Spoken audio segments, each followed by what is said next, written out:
प्रश्नपत्र लीक को लेकिन विरोधी दल जो भाव में तांकर आचरण उच्चारण प्रदर्शन करुँच ये निश्चित भाव में गोटे सभ्य समाज को एवं शिक्षित समाज को व्यथित करुच्ची। केवल मुद्रार गोटे पार्श्व से देखा जाउछि किंतु मुद्रार अपर पार्श्वटी से देखि पारुना। मुझे कहवा को चाहिए ये प्रश्नपत्र लीक घटना रे इंटेंशन को सबुठारु अधिक गुरुत्व प्रदान करा जाए। भारत वर्ष रे भाजपा शासनाधीन हेबा परठारु एवं ओडिशा रे मध्य भाजपा शासनाधीन हेबा परठारु प्रश्नपत्र रे केउ भली भाव रे स्वच्छता अणा जाई पारिबो सेतिपई सर्वाधिक ध्यान आम माने दैछन्ति। आपण माने जानिथिबे जे कांग्रेस सरकार जेतेबेले केंद्र रे शासनाधीन थिला सेतेबेले 2004 मसिया रे एआईपीएमटी पेपर लीक रो कथा अछि। 2006 रे सीबीएसई क्लास 12 रो अकाउंटेंसी पेपर रो लीक रो कथा अछि। 2007 रे एआई ट्रिपल पेपर लीक कथा अछि। 2008 रे पीएमटी मे 2011 रे एआई ट्रिपल 2012 रे एम्स एंट्रेंस पेपर 2013 2014 ये अनेक उदाहरण सेतिरे अछि। किंतु इंटेंशन से समय रे सरकार रो कोन थिला लोक माने संदिहान रे थिले। सेहि भली भाव रे ओडिसा रे मध्य 2015 मसिया रे police recruitment paper leak matric paper leak 2019 रे हिची एवं ओटीईटी रे तो क्रमागत भाव रे प्रश्नपत्र प्रकट हेउतला। 2016 मसिया कहंतु 2019 मसिया कहंतु 2022 मसिया कहंतु लक्ष लक्ष आशायी छात्र छात्री प्रति को व्यथित करुला। से भली ओडब्ल्यूएससी रो जेई एग्जाम 2023 रे जो भली भाव रे केलेंकारी हेतिला ताहा सभ्य समाज शिक्षित समाज को मध्य व्यथित करिछि। किंतु से समय रे गोटिए कथा सर्वसाधारण रे थिला जे सीट बिक्री चलिछि। परीक्षा रे पढ़िबा ठारू परीक्षा रे सीट किनिबाटा अधिक योग्यतार मापकाठी बोली साधारण रे चर्चा आलोचना होतला। किंतु वर्तमान समय बदलिछि, शासन व्यवस्था मध्य ओडिसा रे बदलिछि।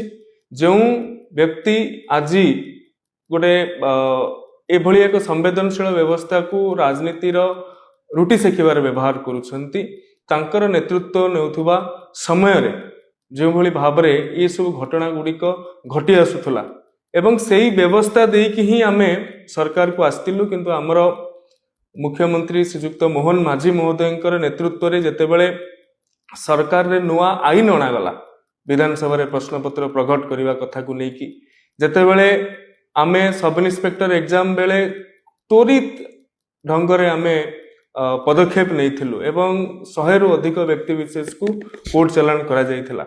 से समय रे गोटे सरकार रो इंटेंशन सामना को आस्तला।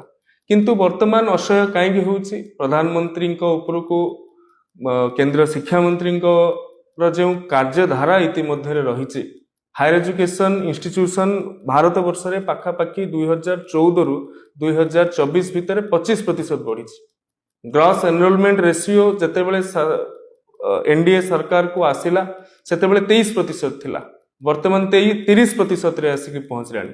आपण आईआईटी रो कथा कहंतु, आपण एनआईटी रो कथा कहंतु, आइजर रो कथा कहंतु, आईआईएम रो कथा कहंतु, ये 10 वर्ष 2014 रु 2024 भितर 43 टी प्रीमियर इंस्टीट्यूशन नुआ खोला सरिछि।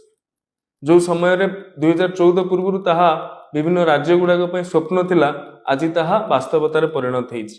तेणु किछि राजनैतिक दल वर्तमान छात्र आंदोलन को जो भाव में भ्रमित करुछंती एवं केंद्र शिक्षा मंत्री जो प्रयास रही जातीय शिक्षा नीति को लागू करिबारे पीएम श्री रो कथा कहंतु, पीएम उषा रो कथा कहंतु, निपुण भारत मिशन रो कथा कहंतु, ये सब को लागू करैला परे गोटे उपनिवेशवादी मानसिकता रे जो भाव में भारतीय शिक्षा व्यवस्था जर्जरित होउतिला सेथुरु मुक्ति मिलिछि।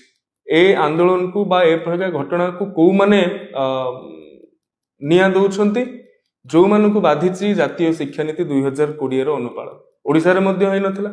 आम सरकार आसिला पर आमे जातीय शिक्षा नीति को अनुपालन करिथिलु एवं मातृभाषा रे शिक्षादान मातृभाषा को गुरुत्व प्रदान जो मानकु बाधिछि से माने वर्तमान ए प्रकार विभ्रांतिकर परिस्थिति सृष्टि करुछंती। जो मानकु बाधिछि जरूरीकालीन परिस्थितिर कथा पाठ्यपुस्तक स्थानित हवा जो मान को बाझी सर्जिकल स्ट्राइक भारतीय सेनार परम सूर्यर कथा पाठ्यपुस्तक स्थानित हवा एवं जो मान को भी बाधी मुगल साम्राज्यर जो प्रकार कला कारनामा थिला ताहाकू हटेई दबा जो मान को बाधी जे आंचलिक भाषा गुड़िकर गुरुत्व सर्वभारतीय स्तर में बढ़िबा से मान ही एक कथा को विभ्रांति करुचंती किंतु ए विभ्रांति बेसी दिन रो नुहे निश्चित भाव में भारतीय छात्र समाज भारतीय युव समाज सजग हेलानी यार जवाब निश्चित भाव में आगामी दिन में दे पारिबो। नमस्कार।